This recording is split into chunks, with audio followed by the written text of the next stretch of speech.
up, ladies and gentlemen? Welcome to a very, very special edition of Dream Firm Spotlight. My name is Tyler S. Clark, co-founder of Dream Firms, where we create generational wealth and impact for entrepreneurial accountants by systemizing how they attract, win, and retain the business of their dream clients. And what I'm here to discuss with you today is 3 simple steps to eradicate your stress during tax season.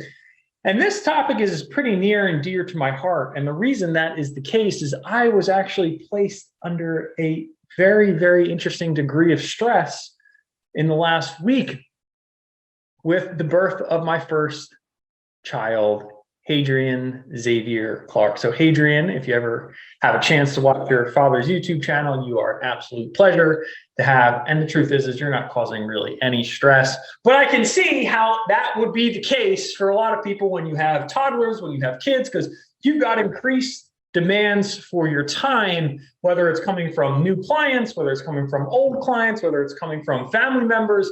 And we need to figure out the best way to deal with that stress during busy season. And that, of course, is tax season for our accounting professionals out there. So let's talk about the 3 best ways to do that. The first thing is we have to be clear about what stress is. And one of my best friends, his mother is actually a leading psychologist in the field of stress. When people are really stressed, when people want to know more about stress, they go talk to Mama Stoner. Now, that's, of course, our nickname for her, Mama Stoner. Her last name is Stoner, and she's a psychologist out of New Jersey, and she does fantastic work. And I was so stressed when I first started my business that I went to her and I said, can you help me understand what's going on here? Like, I feel like I'm stressed way too much or all the time, and I feel like I shouldn't be stressed at all. And she said something really profound. She said, she touched me on the shoulder, and this was during like a Thanksgiving meal. And, that's when you're supposed to be the happiest. And she said, Tyler, people have got it all wrong. Stress is not the enemy. Stress is an indicator. Stress is not inherently bad and it's not inherently good, but it is meant to be something that can tell you and point to what you should be focusing on, or something that you need to do something about. And so my very first tip to you in how to eradicate stress is, 1, don't necessarily think that getting rid of stress altogether is a good thing. But if it is something that is crippling to you, like it was for me, then you have to be able to say, what are the things in my life that are causing these points of stress? And what are the decisions that I'm postponing that are creating more and more stress? So to summarize that, you're stressed because you're postponing important decisions. And the further you kick the can down the road about these important decisions, whatever the decision is, whether it's about being able to make more money by getting invested in sales and marketing training, whether it's about being able to get more work off your plate by staying focused on what's in front of you, whether it's about getting the help you need by hiring and training the right people. There are all sorts of decisions in our life. Being able to just dedicate more time to the business and less time to whatever is attracting your attention elsewhere. Make that decision. Don't live in the land of purgatory. By not making a decision, you're making a decision to do nothing. So just make the decision to do the things that will alleviate the stress, as opposed to making the decision to do nothing, which creates more of it. Second point. I don't know if you feel this way, but I don't know why it feels like time moves faster and faster. And one of my English teachers, Mr. Porter, shout out to Mr. Porter. I love you, Mr. Porter. One of the greatest teachers I've ever had. I brought this phenomenon up to him. And of course, he was older than me, right? He's a teacher. And he said, here's my theory on time. The older you get, the more you come to understand time. If you've ever done something for the first time, you've tried to do a math problem, you've gone up on stage, you tried dancing for the first time, it feels like it takes forever because it's really uncomfortable. But as you get more comfortable with anything, going live on video, doing a tax return, doesn't matter what it is, it feels like it moves faster because you get more familiar with it. And that principle is true of time itself. So as you just simply age, you become more familiar with time in and of itself. And when you become more familiar with time in and of itself, it feels like it moves faster because you're more familiar with it.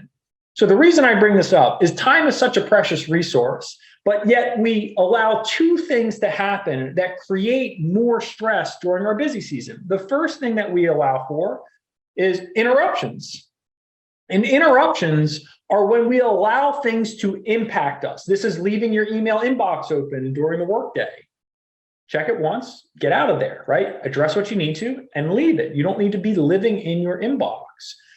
Giving our cell phone number to clients or prospective clients so they can call you. It's really not that big of a deal. I just want to ask you this one quick thing, right? Like that eats up time. Allowing your receptionist to pass calls to you instead of saying, oh, I'm sorry, they do not take anything except by appointment. And perhaps I can help you with what you need. What is it that you need to speak with so-and-so with? That's allowing for an interruption. And there's a lot of other ones, right? There's a ton of other ones, but you just need to say, if something is coming to me, right? Phone in my hand, and a notification goes off for Facebook, if a notification goes off for whatever, a meditation app has notifications that will push to your phone, that is an interruption and you have control over them. You just, right, hold down, disable the notifications, you win back seconds with that. You stop giving out your cell phone number, you change your cell phone number, you stop getting interruptions through your cell phone from all the other people who could do that previously. Stop the interruptions and you'll find yourself less stressed because then you can focus on things that matter the most. Now, the second part of the second tip here is there's interruptions, which are people coming to you and impacting your thought process, but then there are distractions. And that is when you are seeking out things to distract you. This is the mindless scrolling on social media. This is finding yourself just typing the letter F when you go to open up a new tab unconsciously. And you're like, why am I getting ready to open up Facebook? And then you hit enter and all of a sudden, now you're mindlessly scrolling again. And so be careful about the difference between a disruption, which is, again, allowing other people to interact with you, and a distraction, an interruption versus a distraction, because a distraction is when you are looking to distract yourself. And to me, it goes back to point one. When you are postponing a decision, you are seeking out distractions. You're trying to find things that will entertain your mind to keep you to be more comfortable, as opposed to being uncomfortable with the thing that you know needs to happen, the thing you know needs to be changed in your life, okay? Now, the third and final one is the most tactical for sure, okay? I love this one because overwhelm or being stressed is normally a byproduct of, yes, not making fast enough decisions, not being able to get interrupted and allowing yourself to be distracted and seeking out distractions. But the truth is that we as entrepreneurs are cursed by one thing in particular, which is known as shiny object syndrome. We like to go and look for something new to do, or something new, or the shiniest thing, or this person said this is amazing, so now I'm going to go and do this. I heard SEO is the thing to do, or oh, actually I need this software. No, this person said this software is better. I'm going to switch gears and go to this software now. And actually I need to go do B&I. I got to start writing my copy, and I got to start this tax return. Oh wait, this person just called me. Actually, I got to make progress on their tax return. And so what we do is we start 100 different things and we finish none of them. One thing done is better than 99 things started. And so if you're looking to dramatically reduce your stress this tax season, do not start a tax return until you know beyond a shadow of a doubt that you have 100% of what you need to complete the return from start to finish. It's one of the simplest efficiency hacks that you can adopt immediately into a tax firm. Immediately, right? It's just like, do we have everything we need to start it? If no, do not start. Because the last thing you need, and this applies to every part of the business, but the last thing you need is start here, start here, start here. Where are we with that? Where are we with that? Because it takes so much mental energy to restart a process than it does for you to simply finish it as soon as you've begun it for the first time. So those are my 3 tips for you. And to give you a very quick high-level summary here, number 1, okay, is stress is an indicator, it's not the enemy. A certain level of stress is healthy, but if it is becoming something that is overbearing to you, use that stress as an indicator. Where is it originating from? How can you look at it directly and say, there's a decision I need to make about this that I've been postponing. What is that decision? Is it to do something? Is it to sign up for something? Is it to delete something and get rid of something in my life? What is that thing that's causing this? Second tip. There are interruptions and there are distractions. Interruptions are when things are impacting you. Emails, phone calls, any notifications on your phones, things that you will allow to come in and say, pay attention to me. I need your attention right now. That causes stress because it pulls you out of the thing you were focusing on to now focus on something else. And now that thing that you wanted to get to, wanted to finish, is left undone. And it's one more thing to think about. And then, of course, there are distractions as well. And that's when you say, I'm a little uncomfortable with how productive I am, right? I'm a little uncomfortable with the decision that I need to make. I'm a little uncomfortable with whatever it is that I'm doing.